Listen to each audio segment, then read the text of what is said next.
Hey guys, welcome back to Iyanla Empowers. In today's video, we'll be finishing off pollution with land pollution today. Yes. This won't be, or let me not promise because I don't know as yet, but this is definitely a summary of both air, water pollution, because it all happens or it all starts on the land, right? If we're going to be frank, it all takes place at the ground level, and that's how we can have the pollution in the water and the air. So the land is basically the base of these pollution. So you'll see some things repeating itself a bit, and you'll see like sources for the water and the air pollution in the land presentation. But let's just get into it. Now, what is land pollution? Well, land pollution refers to the deterioration of Earth's land surfaces at and below ground level. The cause is the accumulation of solid and liquid waste materials that contaminate groundwater and soil. Now, these waste materials are referred to as the municipal solid waste, alright, MSW. They are, of course, pollutants, but together they're referred to as municipal solid waste, and this includes both hazardous and non-hazardous waste. Now, what are the sources of this, municipal waste? Well, the first one is litter. You always hear growing up, don't litter. That's all you hear. You're driving, you're walking, don't litter. What is this littering? Well, littering is improper disposal of waste products, which is unfortunately very, very common.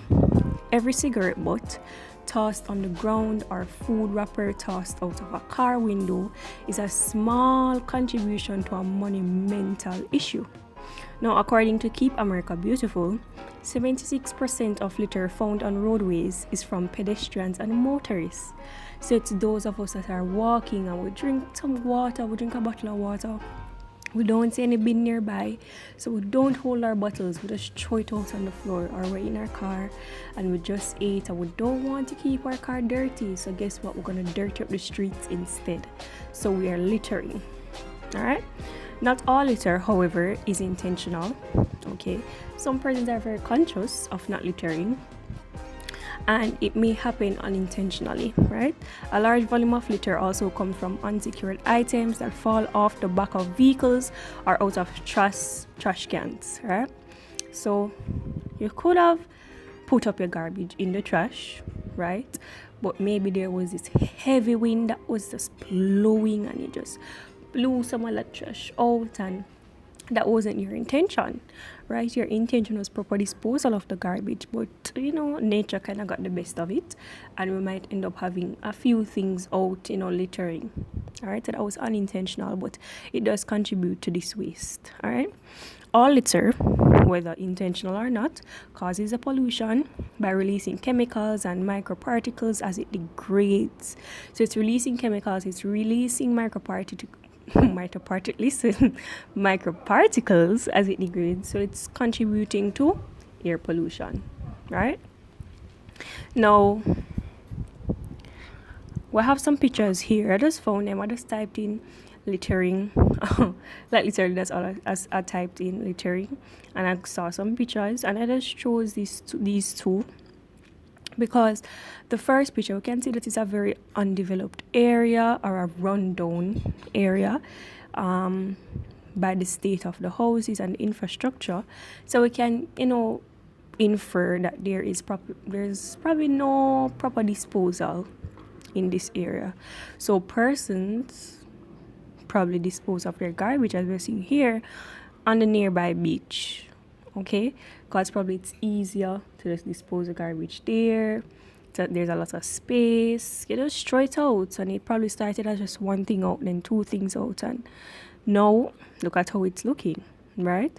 You can't really walk there, you can't enjoy the scenery of the beach because it's so contaminated, And the thing is, right? This right here on the beach, if there is a water source nearby, as there may be, because that is a beach, that means that in the case of a high tide, that water will take up all of that garbage, or majority of it, and all of that garbage will enter into the sea or enter into the ocean. So now that causes water pollution, and that's going to kill off our fishes, and it's going to damage our marine life.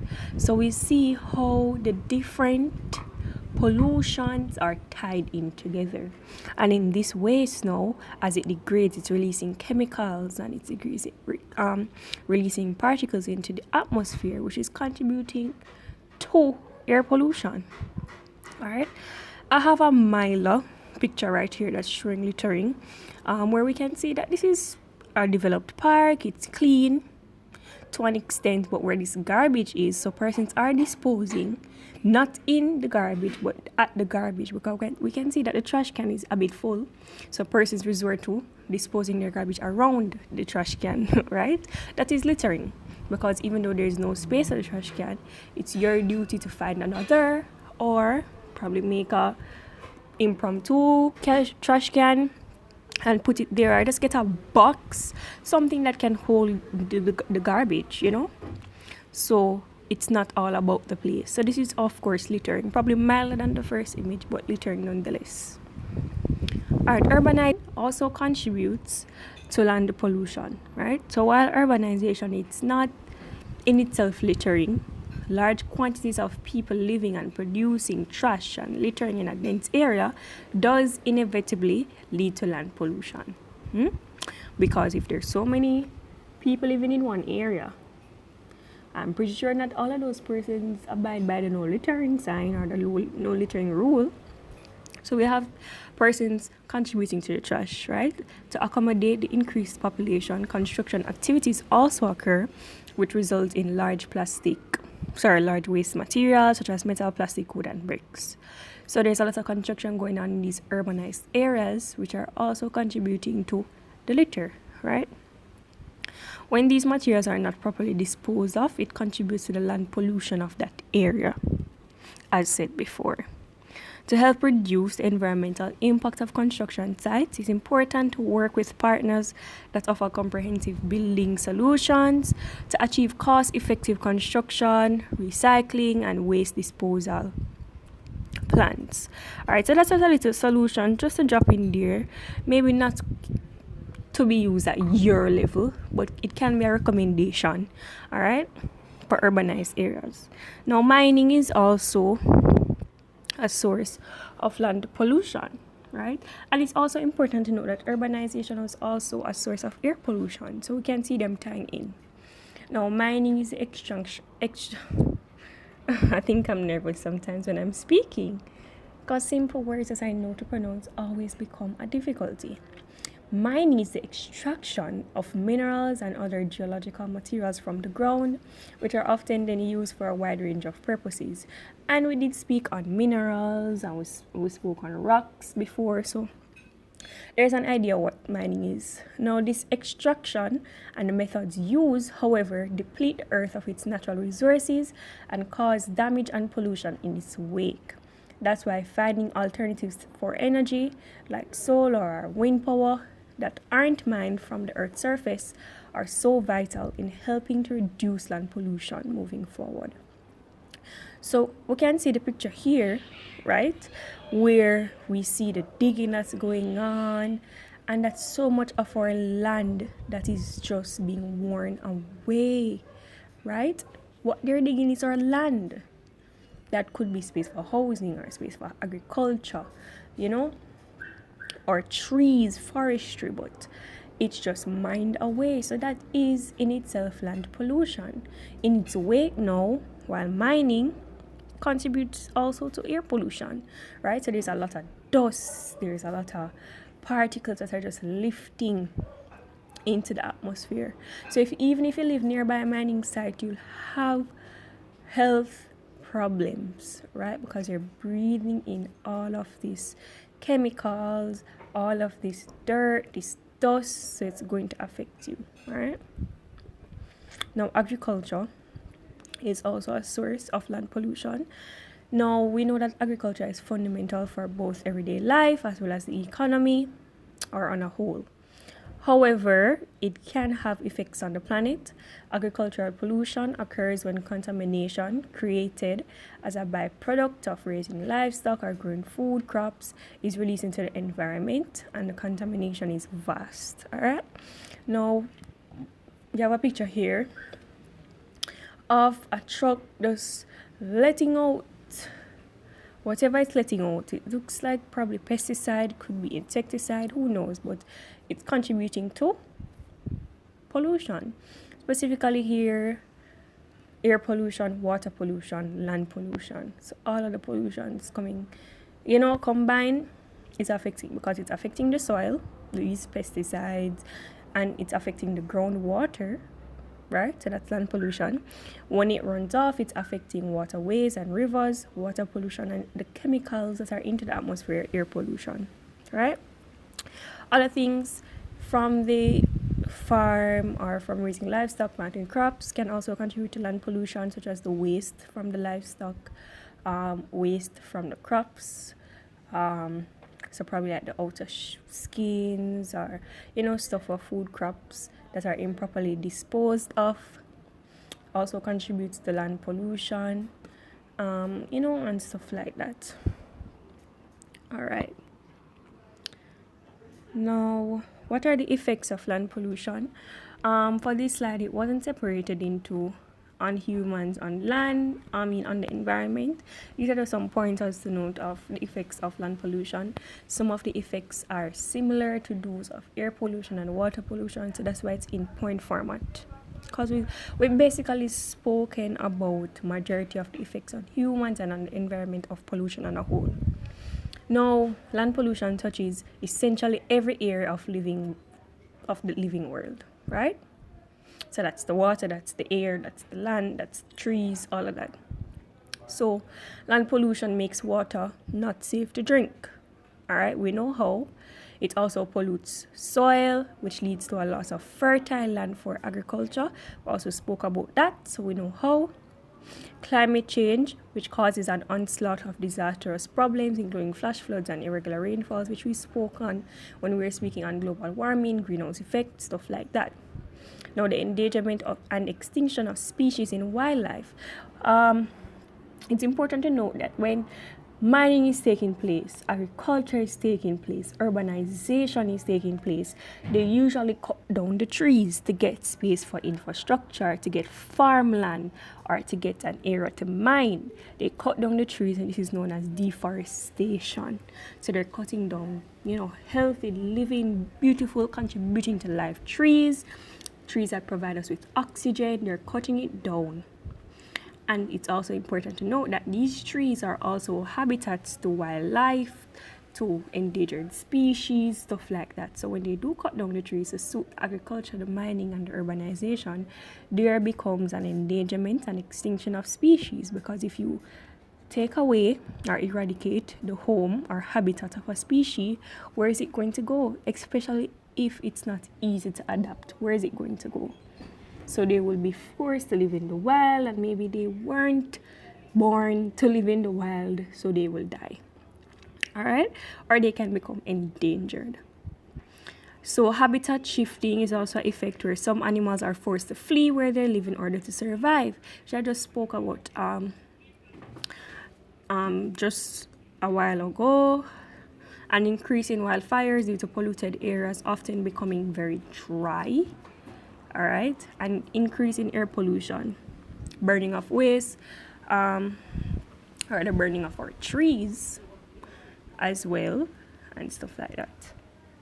Now, how to prevent land pollution? These are some solutions that can be tried, that have been, people have been trying, but these are some solutions, right? So use fewer pesticides. Given that the use of pesticides and chemicals in farming and agriculture greatly contribute to land pollution, find alternatives, all right, which will help to reduce environmental impact. Farmers, for instance, can use natural ingredients by switching from biofertilizers to manure, all right, natural fertilizers. On the individual level, supporting environmentally conscious local farmers at your closest Farmers market or local grocery store can help to build up business for farmers with more sustainable farming practices. So this is something that you listening right now to this video can do. You can support environmentally conscious local farmers. Support the farmers of Jamaica. Eat what you grow what you eat. Support the farmers that grow right here on our little island. Support them so they can grow, right? Because more than likely they are practicing more sustainable farming methods than imported food and fruits and vegetables that we're eating. Another option at the individual level is to contribute to or volunteer in an urban garden in your neighborhood. So you can probably start a garden, a community garden, where you can go and have persons plant different crops, fruits, vegetables.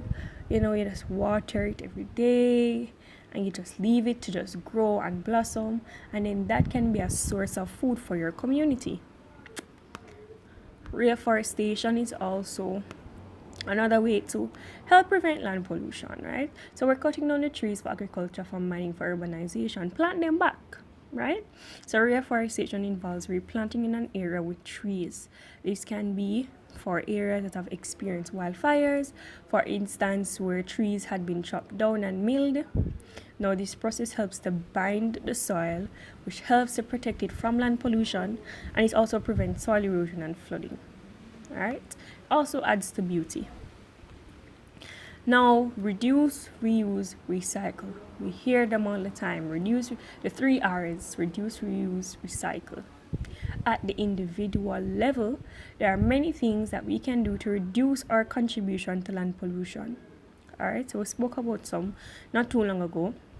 One of the simplest ways to do this is to reuse or to recycle items that you aren't creating waste out of a material, right?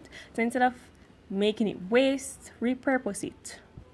Alright, so with the growing awareness around what can be recycled, with an increase in recycling bins in many cities, it has never been easier to recycle. So nowadays we find more recycling bins. So there's a bin specifically for plastic, a bin specifically for paper, for glass, for organic material.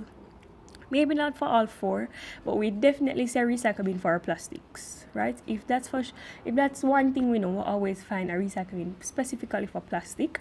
You can also at the community level have a recycling at the community level where persons can, pile all of their plastic bottles together and then come and just dump it in a, central area in the community, and then all of these bottles can be either sold to somewhere that's going to repurpose them and you get that earning for your community, or you can use it to create stuff like for your community park and stuff like that. All right, so that's nice ways to recycle. We can also reduce the plastic that we use. So certainly things that are plastic and doesn't need to be plastic, and you have alternative materials, use it. So see, there's a trend where bamboo is coming in, so we have bamboo straws to replace our plastic straws. We have bamboo plates. We have to reduce our foam plates. We have bamboo toothbrushes, and water bottles, metal, bamboo to replace the plastic, and stuff like that. We have other materials as well to reduce this impact, right? And then reuse, so that's for any material, anything that you can reuse. So we have our jeans that we don't like, so instead of throwing out the jeans, we can probably reuse it, remake it into a tote bag, fun stuff like that. That would be good. Alright, so our picture here just shows you like different bins: paper, plastic, glass, organic, and recycling, and the different things that should go into each bin. And you don't want to defeat the purpose. If it says plastic, don't put glass in the plastic bin. We don't want to defeat the purpose. We always want to keep the momentum going at all times. I'm sorry for that noise. I'm going to end off the video now. Thank you so much for watching. this is the end of our pollution series. I have a game, sort of, that I will do for next week, and then we will definitely go into or dive into another topic. But I really hope that you learned a lot from these pollution videos. I really hope that you are more environmentally aware, you're more environmentally conscious, you're lessening your carbon footprint, because remember, the earth means a lot to us and we mean a lot to the earth. All right, and what we do is what we get back, right? Always remember that. Always remember that what we do is what we get. The earth and environment is it's literally just giving us what we put in. All right, so if we put in good, we will get back good for sure. And if we put in good and bad, we're going to get back good and bad. We're going to get good days, we're going to get bad days. And if we put in good all over 100%, we will get back good 100%. All right, so just remember that. Thank you so much for watching. End of the pollution series. See you in the next vid. Bye, guys.